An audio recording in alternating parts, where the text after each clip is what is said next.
We're here today, blessed with an opportunity to have a conversation with Attorney Lumumba and his wife, lovely wife, Mrs. Lumumba. Right, I wanted to start again, like we just talked about, like getting you access to introduce yourselves. I know everybody should know who you are. Well, no, there's always opportunity to meet someone new, and everyone's worth meeting. I'm Ebony Lumumba. And I'm Chokwe Antar Lumumba. I appreciate the humility in which you said, made the statements, and I believe it in the sincerity. To me, that's the one thing I appreciate about you guys the whole time, because you can see the warmth and sincerity that came from that. You said earlier, you were thanking us for giving us the opportunity to talk about it. Thank you.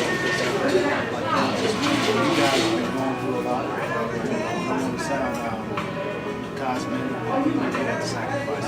Yeah, well, we appreciate you taking the time to speak to us. And what I was apologizing for the delay. We were trying to get together for a while, but yeah, we've been doing a lot. But we don't really see what we've been doing as any different from what most people are dealing with. On their day. What our schedule may entail might be a little different from other people, but we all have pretty cumbersome schedule, so it's no problem. It's no problem. I'm glad to sit down with you, brother. I gotta ask some questions like some questions like almost like Ebony type questions, right? How do you guys deal with the almost like the celebrity? Because it's that like the lady that came up to you, right? Well, you gotta admit that there is a sense of popularity that come with you. Celebrity, celebrity is a big word. So yeah, celebrity, but being recognized is a common thing. But it's really it's a blessing. It's a blessing. People are always kind. I can't think of a circumstance we have anybody who comes to us in any inappropriate or rude fashion. So people are always kind, and it's uplifting, and it's encouraging. We're sincere in what we believe in. We're sincere in our efforts as a founder, and that's not based on any election cycle or anything like that. That's just based on what we're really deeply rooted in. That's community organizing. When people call and speak to you, so what people are letting you know is that they appreciate you in some way or another.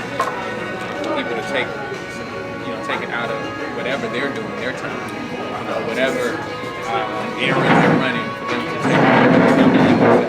And I just wanted to introduce myself. I wanted to say, hey, I want you, don't quit. I want you to keep going. So that's encouraging, and it means a lot because people do not have to take it out of their take that time out to shake it. So that's how I feel about it. I would agree that it's humbling that people would take their time and energy to just want to recognize you or acknowledge you, or to tell you some sort of commonality that you share being here in Jackson. So, and it's something that I just think we probably don't do enough.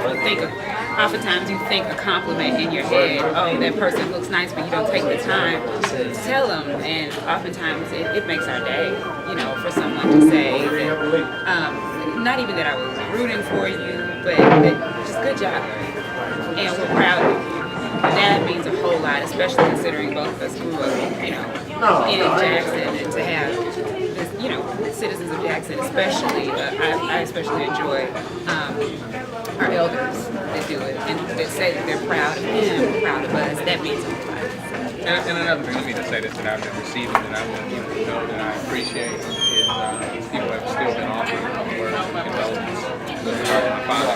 And speaking of my father, I might be a little more adjusted to people coming up than she is, because I'm used to being beside my father when people would come up to him, and that was long before an election. When we were in church, it took another hour to get out of church anyway.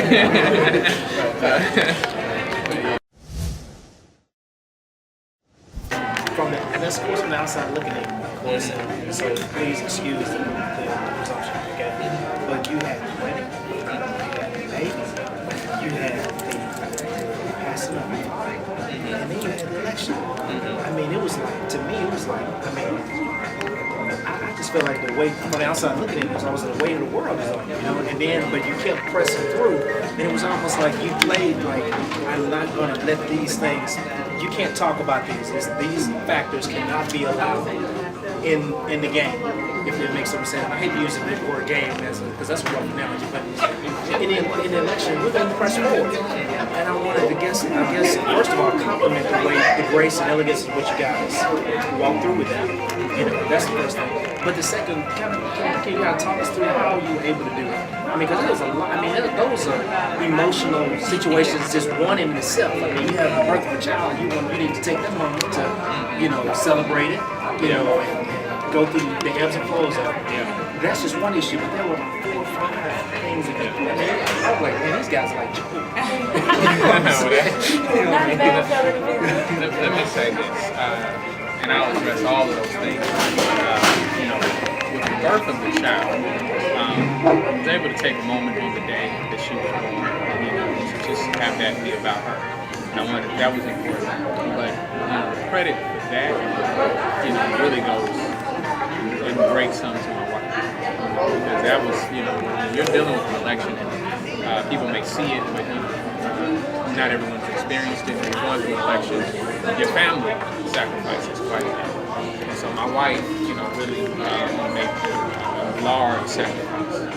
And she's dealing with, you know, sleepless nights. She's dealing with, you know, wanting me to be there to help, you know, whether it's change a diaper or, you know, a baby. You know, without an election, a baby without an election is quite, you know, to have a newborn. And so my wife deserves credit. So that's all. That's what I can say about that. So I applaud her and I love her. She's amazing. That was cool. Yeah, get credit to the baby. That's very good. That's some good stuff. But you know, the other challenges, like I said, you know, we're not the only ones with challenges, but I think that in large part is a credit to, you know, me, my parents. You know, there were a number of things, a number of struggles that I saw my parents go through, and so I'll get to it. She'll eat. But you know, that's just a credit to them. You know, that's a credit to them because it's not only the ability that we're able to put things in perspective for myself, my sister does it as well. So and see it directly, you know, how they raised us. You know, they raised us in understanding and not always going to be be here, but you know, and you know, just talking about my father's passing. My father did not die in the timing that we would have desired. You know, not many things in life happen the way we desire them, but the timing of his passing was perfect in this moment. The Lord allowed him to receive the flowers, the appreciation that he would not have received otherwise. You know, just months prior. Just months prior. And so that's a blessing, you know. And so I have a wonderful legacy. And not just my mother. You know, y'all don't know, you know, my mother was, you know, not any second fiddle. You know, she was an amazing woman. And so, you know, that's what keeps my head high. That's what, you know, keeps me going. Thinking about my mother and my father. You know my mother and my father, and you know, okay, you know, we're gonna keep fighting. I'm not gonna pause the conversation. I can't disagree with anything that he said, and I'm grateful for the kudos that he throws my way. But you know, God really strengthened us tremendously through everything, and it all seemed to connect in a strengthening way. You know, we were able to have a perspective of realizing that life doesn't stop for us because we're breathing, because we've got another life to take care of. And so she was a wonderful reminder of God's gifts and what it is that we've got to do moving forward, that there are greater calls in our lives, and we have to use the experiences and the people that we've lost and the experiences that we've had with them to let that catapult us forward to our own destinies that are, you know, meant to reach other lives and other purposes. So we were able to gain a great deal of perspective because of the time of everything. And let me say this one last thing. You know, you asked me a question about all those things going on. Part of it is really a part of God's beautiful plan. Because in the midst of our grief, He brought us remarkable joy, you know. And so now there are some bittersweet things about it, about my father not being able to see her, but you know, when you look at that child's face, for us, you can't feel too sad. You know, you're dealing with, you know, some disappointment for yourself, because my father's in a much better place. You know, he allowed the Lord to use him, so I'm not sad for him. You may get sad for yourselves, but you know, the Lord also, in the midst of our grief has a miraculous way of providing you joy. So we talk about all of it at once, but all of it at once kind of works together in this plan. And, you know, we hear that old adage, it takes a village to raise a child. But, you know, you still need that village to maintain and sustain a family. And so through all of this, we just receive so much genuine love from, you know, people, of course. You know, we're going to bring food when somebody passes, right? We're going to bake a cake, but... So much food. So much really good food. But, you know, down to, for our daughter, there was just nothing that she needed. Nothing that we had to actually go out and get before she got here, just because people were being generous, whether it was family members, church members, and that sort of thing. So that is just a remarkable thing to have people show genuine love because they want to, not because they have to, or that you have anything to give them other than a sincere thank you. So, and it's a reminder that that's what we need to continue doing for other people. You know, we're here to sustain one another. It's always awesome during those times, those intimate moments when it's when we're lost or a game, that people take the time and the moment to do those thoughtful things, Pampers, taking out trash. That's the big things, the Pampers. That's this foundation for people. The connection to the people is so strong.